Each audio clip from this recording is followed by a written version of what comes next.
Bonjour, c'est Lou. Et moi, Mélissa. Bienvenue au podcast Con Cariño. Oui, évidemment, de la librairie franco-argentine Caligno, dans les quartiers de Belleville à Paris. L'idée est vous parler du métier de libraire, des livres, des écrivains, des événements autour de la librairie, des histoires d'ici et des histoires de là-bas. Ici, c'est Paris, France. Là-bas, c'est l'Argentine, l'Amérique latine. On va parler en français, ce n'est pas notre langue maternelle. Mais on espère que les oreilles sensibles vont s'habituer et apprécier nos discussions. On a parlé des circuits des livres édités par les maisons d'édition en France et en Amérique latine. Néanmoins, il y a aussi d'autres livres qui arrivent à la librairie. Peux-tu nous raconter quels autres types de livres on retrouve chez Carignan ?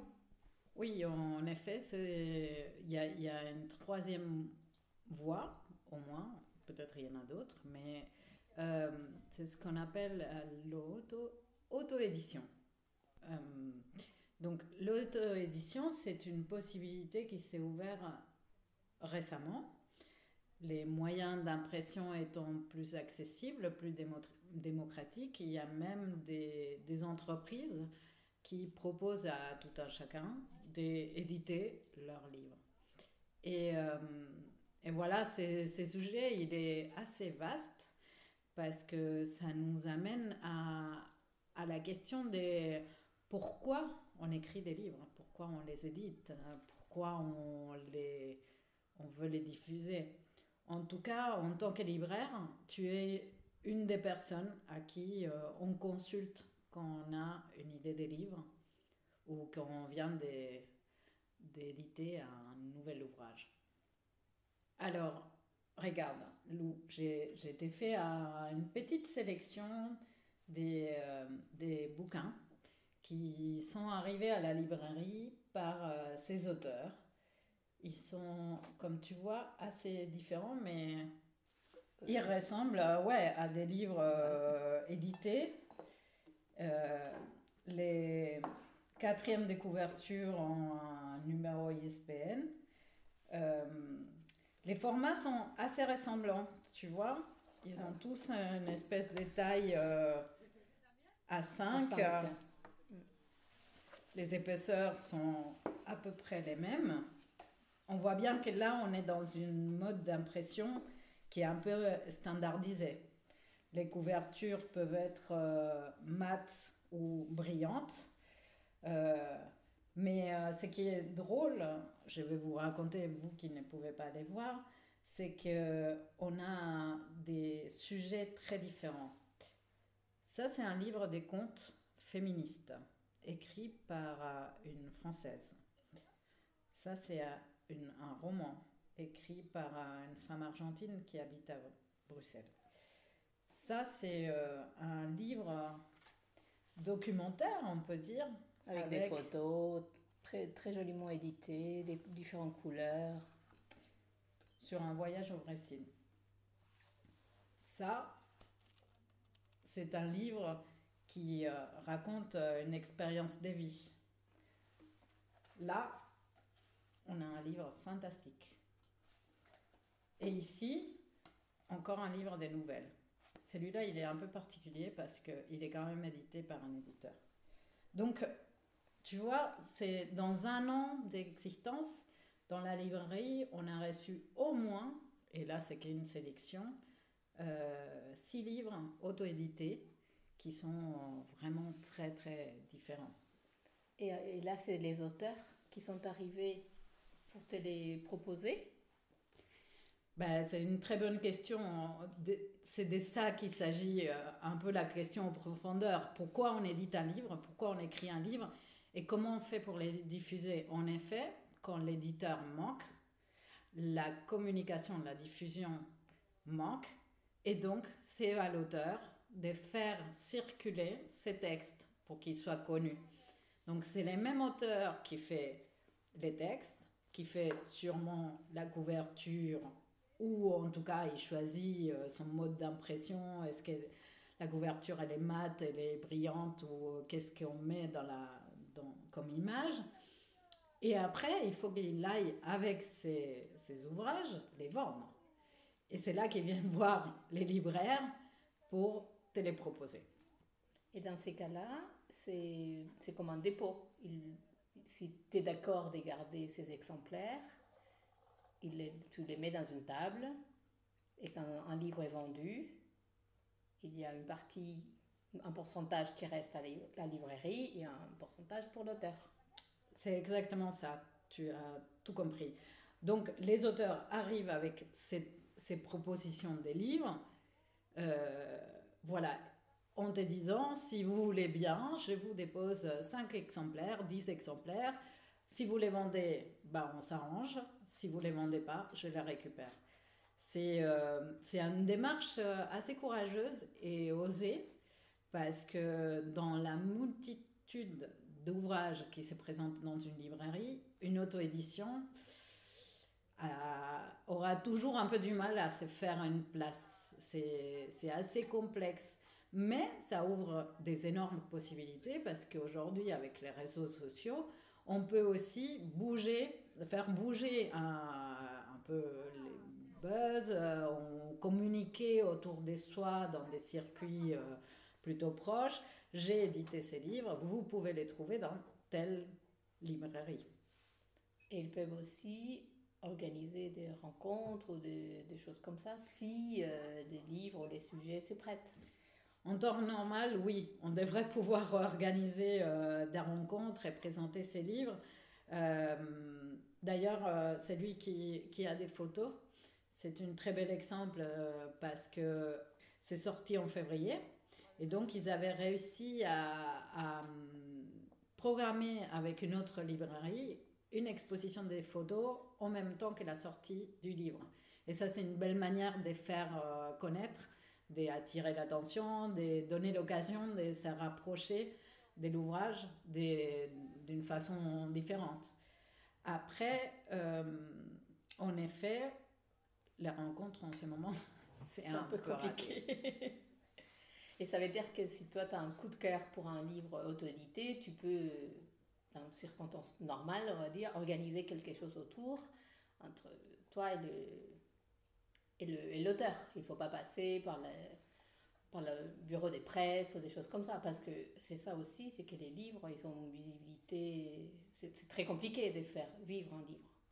Les grandes maisons d'édition, des grandes machines médiatiques, mais ceux qui n'ont pas ça, c'est très difficile. En effet, c'est ça tout l'enjeu, c'est que il y a l'instance d'écriture. Je comprends bien que l'instance d'écriture est un moment très particulier et ça serait intéressant d'en discuter avec des auteurs sur cette instance où il y a les besoins de l'écriture.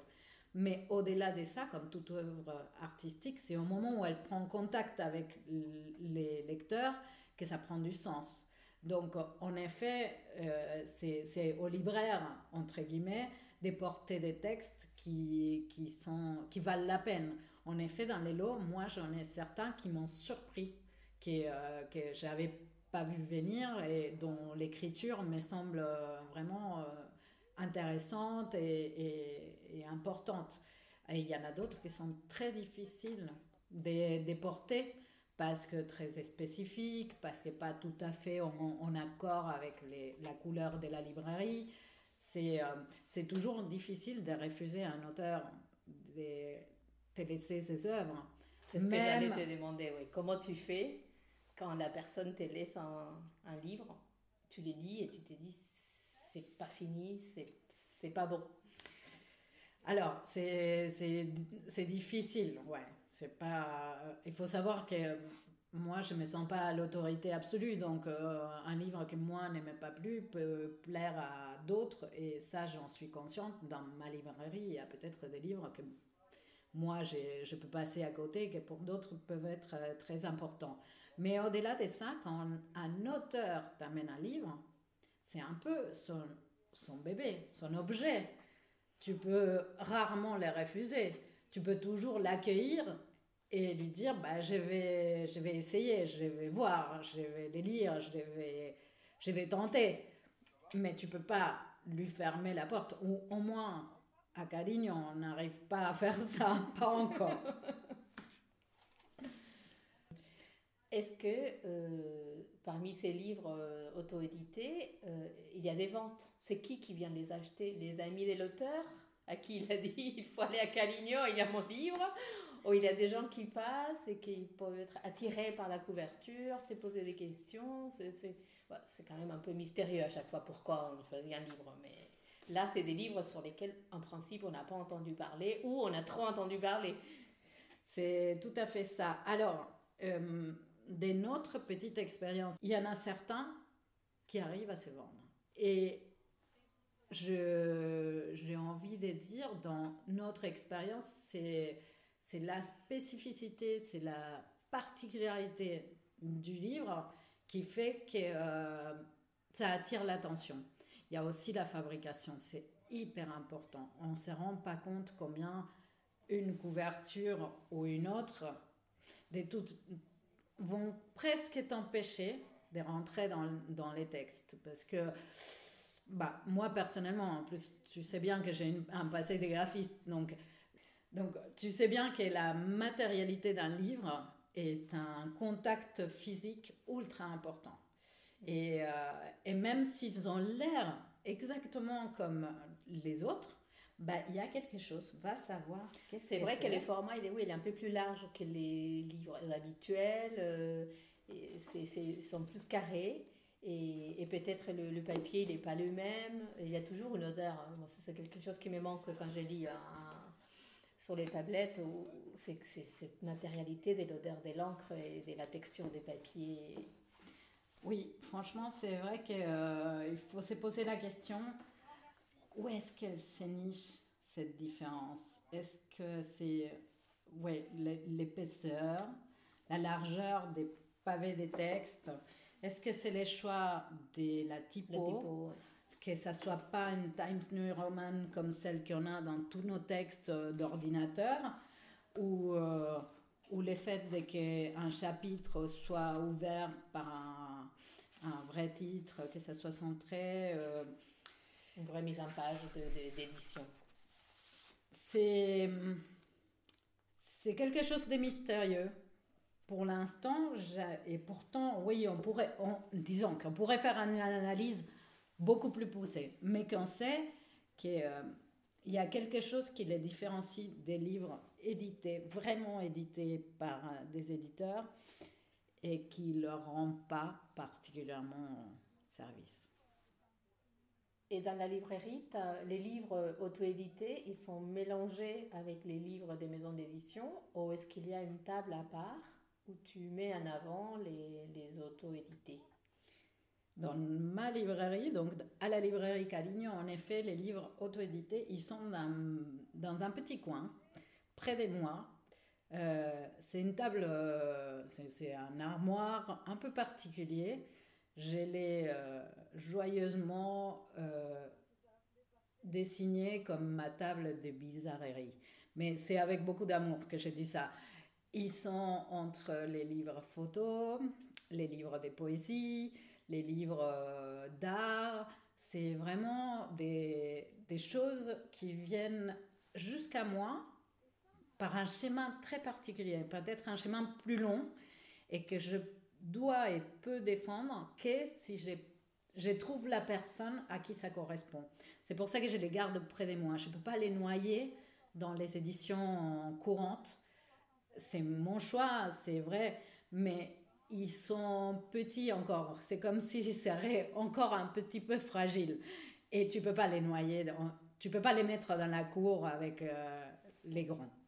Ok, c'est comme les petits-enfants qu'il faut encore choyer. Et est-ce que parmi ces auteurs, il y a certains qui ont été édités dans des maisons d'édition et après avoir été auto-édités, par exemple? Est-ce que tu connais des histoires comme ça? Ou à l'inverse, je sais pas comment ça marche. Oui, je connais certaines histoires comme ça. Il y a certains de ces auteurs qui sont déjà des auteurs confirmés, c'est-à-dire qu'ils ont déjà été édités. Certes, la plupart, c'est des nouveaux romanciers, Selon ce que j'ai compris, cette instance de se faire éditer un premier texte est très difficile. Donc, s'il y a vraiment un mérite au fait d'avoir de l'auto-édition, c'est que ça permet déjà d'aboutir à un premier schéma complet jusqu'à l'ouvrage. Jusqu'à l'objet. C'est les sortir de soi aussi, parce qu'une chose c'est écrire dans son carnet, dans son ordinateur, autre chose c'est sortir un livre, en forme de livre. Tout à fait. Et je pense que là, sûrement qu'on doit apprendre énormément de choses et qu'on doit pouvoir, avec cette première ouvrage, aller voir d'autres éditeurs. Au moins, c'est prouver qu'on peut les faire et se confronter, en effet, au fait de l'extérieur, de la lecture. D'être élu par les autres. Absolument. Du coup, on peut dire aux gens de continuer à écrire, surtout. Toujours. Encore et toujours. Lire et écrire. On espère que bientôt on pourra venir à la librairie pour écouter justement des auteurs, des éditeurs, des artistes et tout ça. C'était Con Cariño. Ce podcast est disponible sur Anchor, Spotify, Google Podcast, Apple Podcast, YouTube. Abonnez-vous. Et en attendant les prochains épisodes, passez à la librairie au 21 rue de Chalais, à Paris, métro Belleville, ou laissez-nous vos commentaires sur Instagram ou Facebook. À bientôt!